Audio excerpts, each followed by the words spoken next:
E veniamo a Forza Italia, la strategia è chiara: far capire agli italiani che se Berlusconi è tornato di nuovo in campo, pronto a candidarsi per le europee, è perché il momento è drammatico. Così ripete l'ex Presidente del Consiglio nella sua terza uscita consecutiva in TV, ieri sera a Porta da Bruno Vespa, nella quale se la prende ancora con gli italiani che non lo hanno votato abbastanza.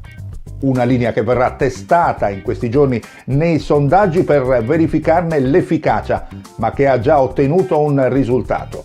Dopo l'UDC, anche i movimenti centristi di ispirazione popolare che fanno riferimento a Maurizio Lupi e Saverio Romano convergeranno nelle liste di Forza Italia per le europee, per dare peso ai moderati, dare forza al PP e riequilibrare il rapporto con la Lega.